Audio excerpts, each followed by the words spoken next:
नमस्कार, तुमच्या सर्वांचं स्वागत आहे ज्ञान योगमध्ये.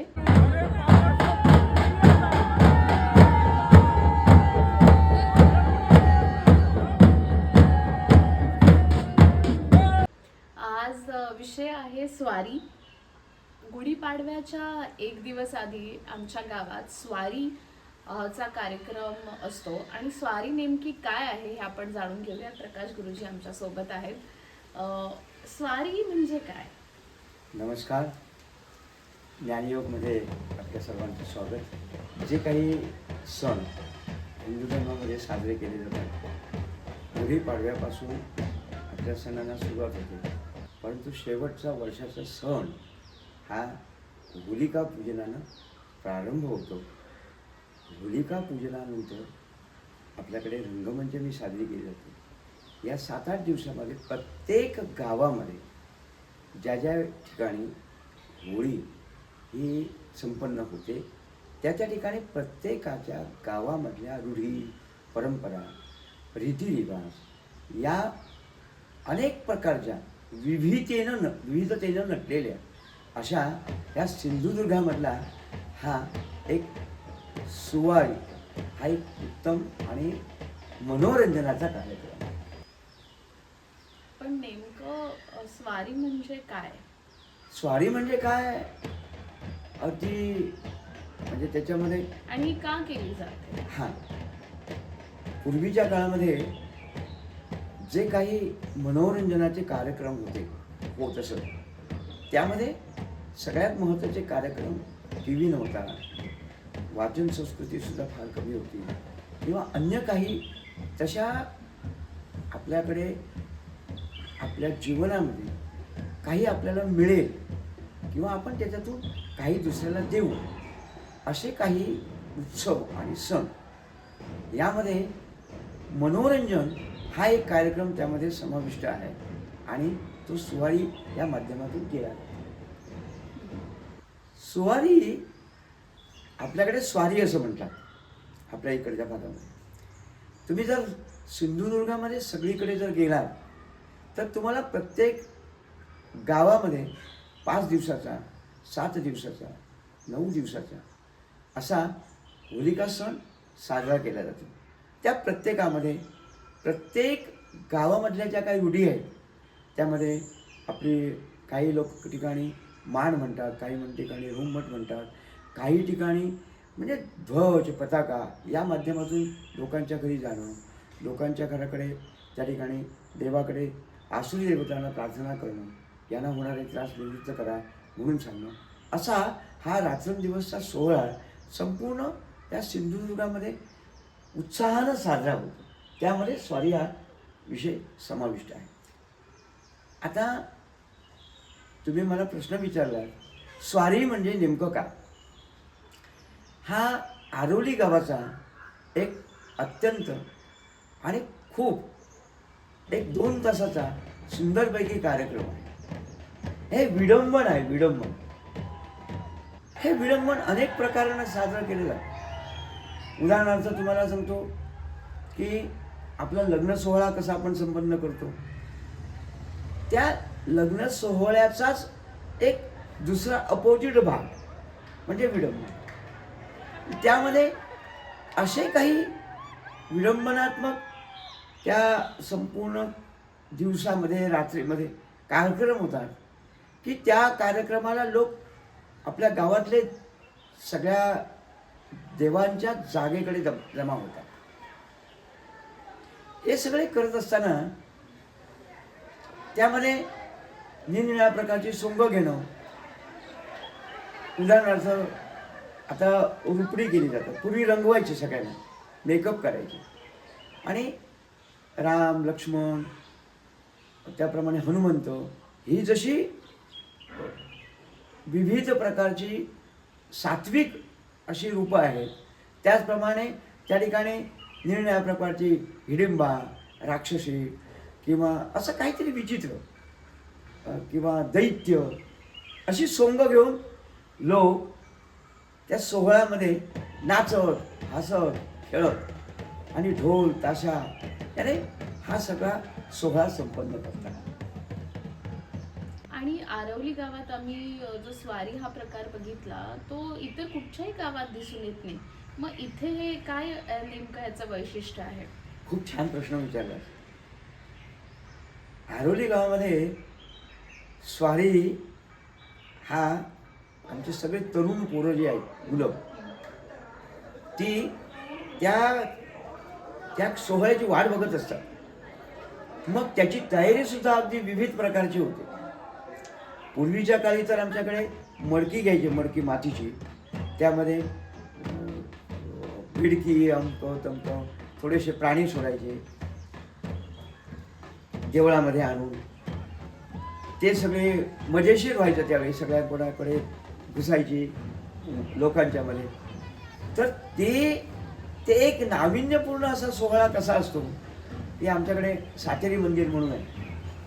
तिथे हे सगळे लोक एकत्र जमतात. मग आपल्याकडे माडाचं झाड आहे, त्या माडाच्या झाडाच्या झावळीचं एक सुंदर प्रकारचं झाप विणलं जातं. त्याला विविध प्रकारे नटवतात. त्याला कुठे बुडकिले बांधतात, ते आणि काय बांधतात. आणि तो एक वेगळ्या प्रकारचा त्या ठिकाणी एखादा मनुष्य घेऊन मागे पुढे असा धावत असतो. पण त्याच्याबरोबर सुद्धा निरनिळ्या प्रकारची सोंग त्या ठिकाणी येतात. आणि या सोंगामध्ये सगळ्यात वैशिष्ट्य काय माहिती आहे का, की नवरा नवरीचं लग्न. हा, आणि नेगोसिएशन पण आम्ही बघितलं नवऱ्याच्या कुटुंबाकडनं आणि नवरीच्या कुटुंबाकडनं, की तुमच्याकडे काय आहे, आमच्याकडे काय आहे.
म्हणजे आपण पूर्वीच्या काळी लग्न ठरवायचं झालं ना की बैठका व्हायच्या. ज्येष्ठ मंडळी यायची, मुलीला बघायला यायचे. मग मुलीला अनेक प्रकारचे प्रश्न विचारायचे. तुला काय काय करता येतं, तुला जेवण करता येतं का, शिवणकाम करता येतं का, असं नाना प्रकारचे प्रश्न विचारायचे. त्याचंच एक वेगळ्या प्रकारचं विडंबन त्या ठिकाणी ह्या कार्यक्रमाला साजरं केलं जातं. आता ते साजरं पण हा जो सोहळा संपन्न होतो ते सातेरीच्या मंदिराकडून वेतोबाच्या मंदिराकडे हा जो नवरदेव असतो ना त्याला असा वेगळ्या पद्धतीचा रंगवतात, नटवतात की तुम्ही त्याला तुमची हसून हसून पुरेवाट होईल. त्याला बघितल्यानंतर तुम्ही विचार करणार हे काय विडंबनच आहे. लग्नाचं ते विडंबनच आहे खरं सांगायचं तर. नवरी सुद्धा होते ना, ती सुद्धा पुरुषच असतो. आणि ही सगळी मंडळी त्यांच्या बाजूचा लावाजमा, मुलाकडचा मुलीकडचा लावाजमा, ही सगळी मंडळी साध्या पद्धतीची असतात, साध्या वेशातली असतात. आपला नेहमीचा जो वेश धारण केलेला असतो त्या वेशामध्येच असतात. आणि ती सगळी मंडळी हसत नाचत वेतोबाच्या देवळाकडे येतात. वेतोबाच्या देवळाकडे ज्यावेळी ती मंडळी येतात, ते आपल्याकडचे काही यामधली मंडळी आपल्या कोकणी भाषेमध्ये ज्यांचा कमांड आहे कोकणीवर, ते आपल्याकडे लग्नाला कसं की आपण लोकांच्या घराकडे जातो ज्यावेळी मुली बघायला, तेव्हा त्यांच्या घरातली काही ज्येष्ठ मंडळी येतात, ती मुलीला प्रश्न विचारतात. पूर्वी विचारायचे माहिती आहे का तुम्हाला, तू चालून दाखव मुलीला, म्हणजे चालता येतं की नाही बघायचं. तू बोलून दाखव, तिला बोलता येतं की नाही बघायचं. म्हणजे इतक्या पद्धतीच्या रूढ जुन्या काही गोष्टी होत्या, आता ते नाही आहे. पण इतक्या वेगळ्या पद्धतीनं त्या ठिकाणी माणसांचा रोग त्या मुलीकडे बघण्याचा आणि विचाराचा असायचा. आणि तोच त्याचं नेमकंच विडंबन. हे फक्त मनोरंजनासाठीच केलं जातं. खूप फार पूर्वीची परंपरा आहे का ही? खूप खूप फार परंपरा आहे. म्हणजे माझ्या बघण्यातलं मी सांगतो, माझा तर वय 72 आहे. त्याच्यापूर्वी 4 वर्षापूर्वी बघितलेली आमची ज्येष्ठ मंडळी सुद्धा त्याच्यात सामील व्हायची. आमच्या त्या काळामध्ये रेड्यावर बसवायचे आणि रेड्याला सुद्धा चांगल्या पद्धतीने नटवायचे. तो नवरा रेड्यावर बसून यायचा. आता हे कोणाला सांगितलं तर पटणार नाही, पण ही वस्तुस्थिती आहे. आणि त्यावेळी आम्ही त्या सगळ्या सोहळ्यामध्ये सामील होतो आणि एक वेगळा आनंद त्या पद्धतीचा होता. आज या सोहळ्याचं रूप पालटलं.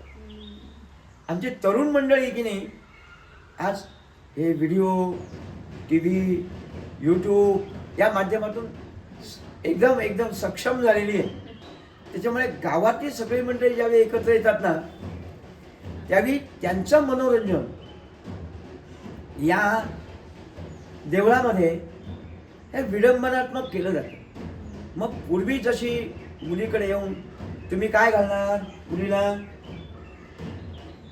मुलाकडनं विचारायचे तुम्ही काय घालणार, कपडे काय देणार, सोनं दागिनं काय घालणार, असे नाना प्रश्न विचारायचे. त्याच प्रश्नाचं विडंबन अगदी वेगळ्या पद्धतीचं.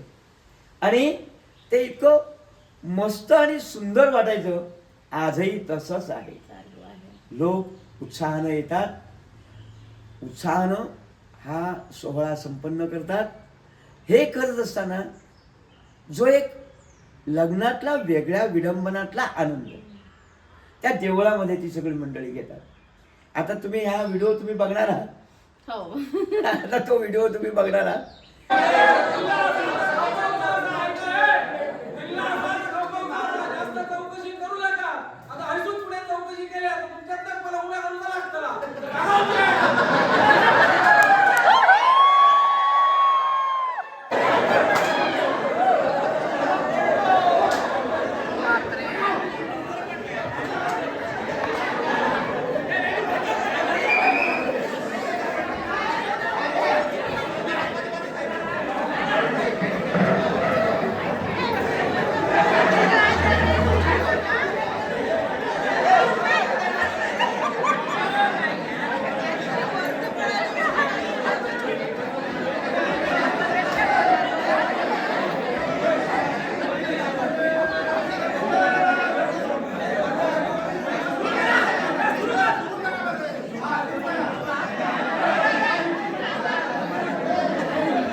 त्याचं सुतोवाच केलं की अशा पद्धतीनं ते हो. या ठिकाणी पुढे करणार आहे. आणखी एक त्याच्यातला आनंद सांगतो तुम्हाला. जेव्हा बैठक चालू असते ना, त्या बैठकीच्या चर्चा असतात. व्हिडिओमध्ये तुम्ही बघा. पूर्वीच्या जशा चर्चा देण्याघेण्याच्या, व्यवहाराच्या व्हायच्या, लग्न कशा पद्धतीनं करणार, लग्नाला तुम्ही काय काय करणार, हे जसं असायचं. लग्नाला तुम्ही जेवणाचं कसं करणार, मेनू काय काय ठेवणार. आता त्यावेळेच्या त्या विडंबनामध्ये मेनू म्हणजे काय, हिवाळी, बेडूक असे तिथं सोडणं, लोकांकडे सोडणं. मजेचाच भाग आहे हा हा. खरं. आणि आणखी एक शेवटचा भाग त्याच्यामध्ये आहे की एक त्या झापाचीच हे केली जाते, काय, होडी केली जाते. हो. झापाची होडी केली जाते. त्या होडीमध्ये लोक चालवतात, ती झाप घेतात आणि मासे मारतात. आणि मासे मारून, म्हणजे याचा सांगायचा मुद्दा असा आहे की ज्या ज्या ठिकाणची जी जी संस्कृती आहे, जी आपण अनुभवतो आहोत, त्याच संस्कृतीचं एक छोटंसं विडंबन म्हणजे आमचं या ठिकाणी स्वारी. म्हणजे थोडक्यात आजच्या काळात जे मोबाईलवर ट्रोलिंग केलं जातं किंवा मीम आपण बघतो, त्याच प्रकारे इथे असं काही स्वारीमध्ये केलं जातं. आपल्याच परंपरेचं विडंबना, जसं काका म्हणतात, ते केलं जातं कुठेतरी ह्युमरस वेमध्ये किंवा सॅर्कॅझममध्ये, की आपल्या रूढी परंपरा आहे त्यात पण किती गमती जमती असतात हेच दर्शवलं जातं. आणि तिथे आय विटनेस करताना, हे प्रत्यक्ष लाईव्ह पाहताना जी धमाल आली, जी मजा आली, ती मी खरंच माझा एक्सपिरियन्स इथे एवढाच शेअर करू शकते की खूप पोट दुखेपर्यंत हसू आलं. कारण का तिथे काही लिमिटेशनच नव्हती एन्जॉयमेंटची. अशा प्रकारचं लग्न जर अटेंड करता आलं, तुमच्याही गावात जर होत असेल तर आम्हाला नक्की कॉमेंटमध्ये कळवा. कारण का आम्हाला तर आरवलीचंच माहिती आहे. इतरही कुठच्या गावात या तुमच्या आजूबाजूच्या परिसरात असंही काही घडत असेल तर नक्की आम्हाला कॉमेंट करून कळवा. धन्यवाद. धन्यवाद. धन्यवाद.